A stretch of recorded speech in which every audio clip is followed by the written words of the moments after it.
Okay?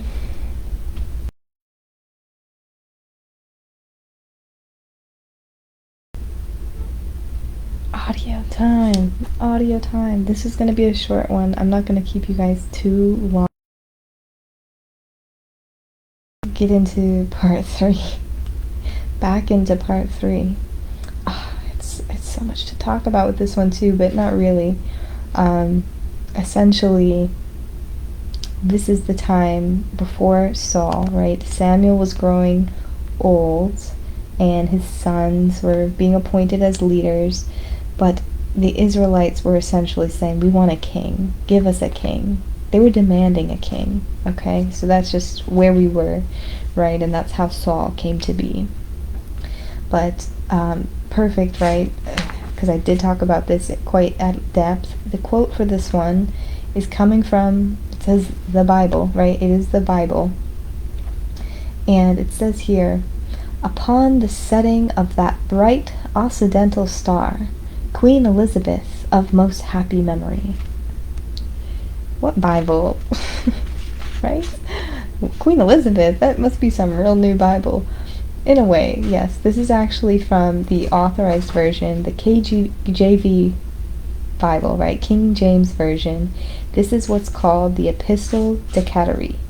So this is the section, I guess, in the beginning, maybe it's the end, I don't know, where they talk about who funded the Bible, that publishing of that specific language of Bible, and that was King James. So it goes into like glorifying a king, essentially, and glorifying the queen. Queen Elizabeth is compared to a bright occidental star. And I looked this up and I knew it. I believe it's a star in the west. Occidental means relating to the countries of the west. So Queen Elizabeth is that west star. But what does the star, a bright star, remind you of? Jesus, right? He was in the east. So there's a little bit of juxtaposition there. Just thought that was interesting. Okay. So, yes, so talking about royalty, right, we're going to get into the Israelites demanding royalty. They really just want to be like everybody else, you know. This nation has a king. This nation has a king. And of course, Samuel, and really with the instruction of the Lord, is advising, not a good idea. Not a good idea. And let's find out why. It says here, when Samuel grew old, he appointed his sons as Israel's leaders. The name of his firstborn was Joel, and the second was Abijah, and they served at Beersheeba. So all the leaders of Israel gathered together and came to Samuel at Ramah. They said to him, you are old, and your sons do not follow your ways. Now appoint a king to lead us, such as all the other nations have. And the Lord told him, as in Samuel, listen to all that the people are saying to you. It is not you they have rejected, but they have rejected me as their king. Samuel told all the words of the Lord to the people who were asking him for a king. He said, this is what the king who will reign over you claim as his rights. He will take 1/10 of your flocks, and you yourselves will become his slaves. The Lord answered, listen to them and give them a king. Kind of broke that up a little bit. The Lord answered, listen to them and give them a king. Okay, so that starts out Saul, right? They discovered Saul and elected Saul as their king. But, you know, that was kind of, we talked about this, how rejection, right?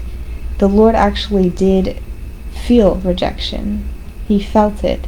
And later he felt regret. Another R word. I was looking for that. He felt regret after they elected Saul as the king. So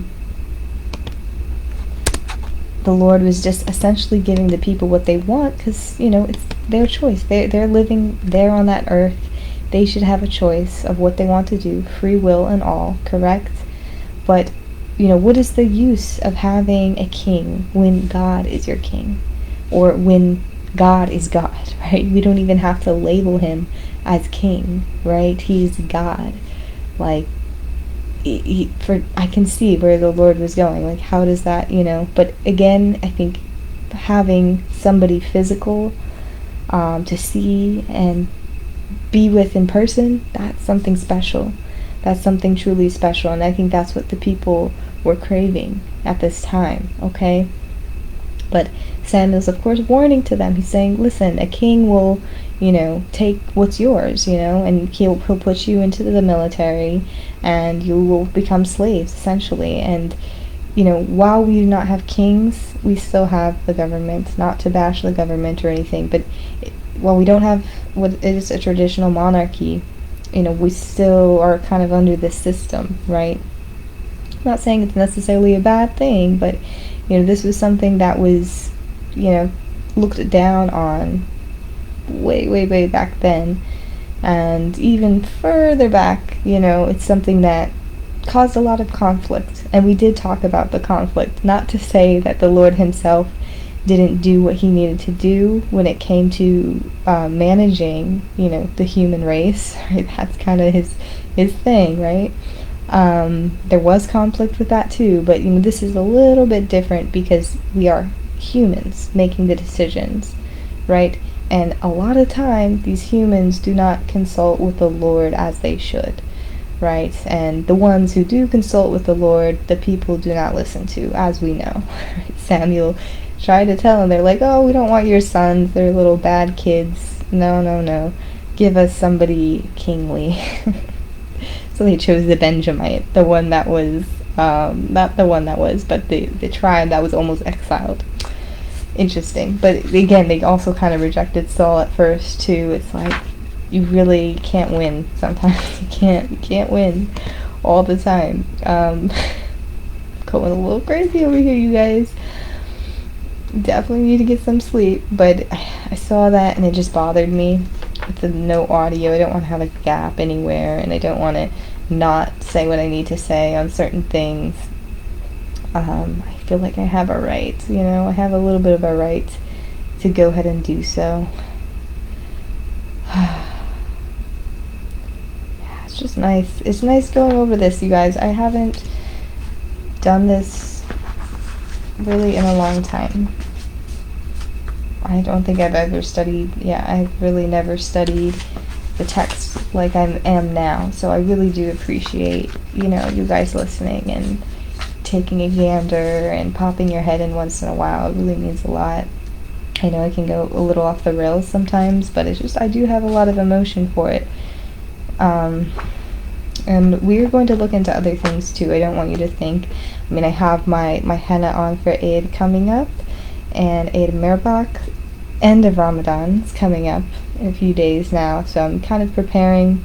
I do practice Islam pretty awesomely because it's such a soothing way to go about the day. It really, really helps. Those prayers, just at whatever time, to take a break and pray throughout the day.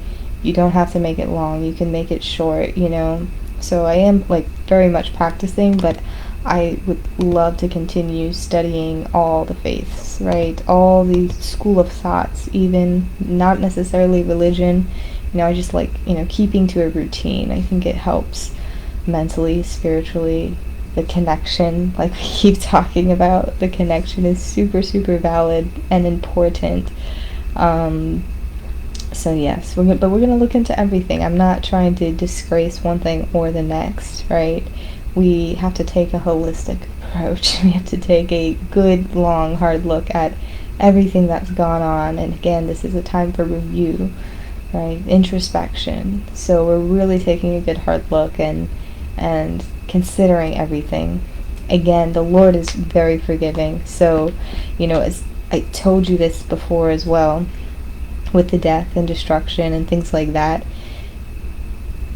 the Lord can reshape your soul. It doesn't mean, if you're rejecting him, right, he's almost understanding of it, right? He is understanding of it. I shouldn't say almost. He is understanding of it. So it's not like you're going to hell, you're going to stay there forever, that sort of thing. That happens, yes. That happened before, yes. But He can reshape you. He can remake you. He can reignite you to be something that you've never been before, if you get my drift, right? So he's saying eradicate people so they don't reproduce, yada yada yada. That's like what we were talking about the past few days, right? But that doesn't mean, eternal damnation. It does not say, oh, eradicate these people so they can be eternally damned. It never says that. No, the Quran, it does say a few things about, hell and things like that, but the context is a bit different, right? They're not saying the things that are being said in the Bible. But the Lord does reconfigure you, reignites you, restructures you, rebuilds you. Everything, fresh. So we're not going in the same patterns and making the same mistakes we have time and time again. Not to get all dreary, but I was gonna say it's midnight, but no, it's like 1 o'clock over here. Almost 2. You know how these late nights get, everybody. You know how they are.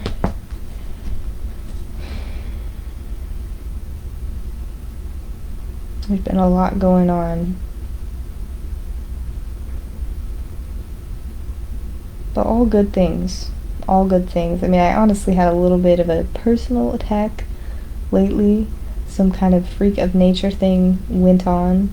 I'm not going to get into it because it's non-existent and it's not important anymore.